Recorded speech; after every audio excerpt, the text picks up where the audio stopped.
السلام علیکم دوستو، آپ دیکھ رہے ہیں یوٹیوب چینل نالج لائبریری، جس میں آج کی ہماری ویڈیو کا عنوان ہے مکھی کے ایک پر میں شفا ہے تو دوسرے پر میں بیماری۔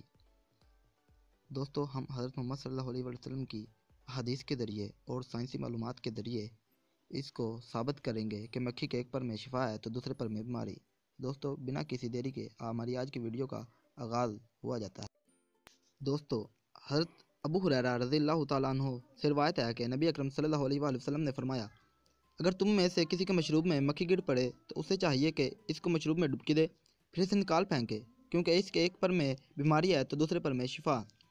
ڈاکٹر محمد محسن خان اس ضمن میں لکھتے ہیں، طبی طور پر اب یہ معروف بات ہے کہ مکھی اپنے جسم کے ساتھ کچھ جراثیم اٹھائے پھرتی ہے، جیسا کہ نبی اکرم صلی اللہ علیہ وآلہ وسلم نے 1400 سال پہلے بیان کیا، جب انسان جدید طب کے متعلق بہت کم جانتے تھے۔ اسی طرح اللہ تعالیٰ نے کچھ عضو اور دیگر ذرائع پیدا کیے جن جراثیم کو ہلاک کر دیتے ہیں، مثلاً پنسلین پھپھوندی اور اسٹیفائلوکوکائی جیسے جراثیم کو مار ڈالتی ہے۔ حالیہ تجربات سے ثابت ہوتا ہے کہ ایک مکھی بیماری کے ساتھ ان جراثیم کا تریاک بھی اٹھائے پھرتی ہے۔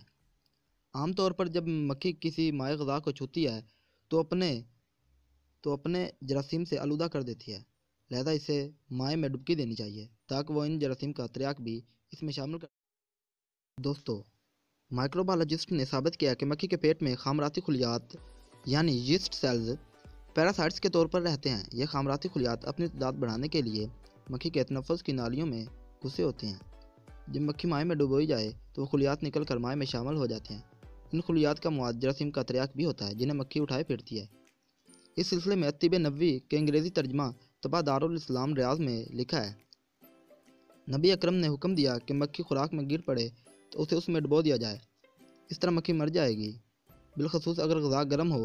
اگر غذا کے اندر مکھی کی موت اس غذا کو ناپاک بنانے والی ہو تو نبی اکرم صلی اللہ علیہ وآلہ وسلم نے اسے پھینک دینے کا حکم دیا۔ اس کے برعکس نبی اکرم صلی اللہ علیہ وآلہ وسلم نے اسے محفوظ بنانے کی ہدایت کی۔ شہد کی مکھی، بھیڑ، مکڑی، دیگر کیڑے مکوڑے بھی مکھی کے ذیل میں آتے ہیں، کیونکہ اس حدیث سے ماخوذ حکم نبوی عام ہے، مردہ جانور ناپاک ہیں۔ اس کی وجہ یہ ہے کہ ان کا خون ان کے جسموں کے اندر رکا رہتا ہے، اس لیے کیڑے مکوڑے یا حشرات جن میں خون نہیں ہوتا وہ پاک ہیں۔ بعض اتباع نے بیان کیا کہ بچھو اور بھیڑ کے کانٹے پر گھریلو مکھی مل دی جائے تو اس شفا کی وجہ سے آرام آ جاتا ہے جو اس کے پروں میں پنہا ہے۔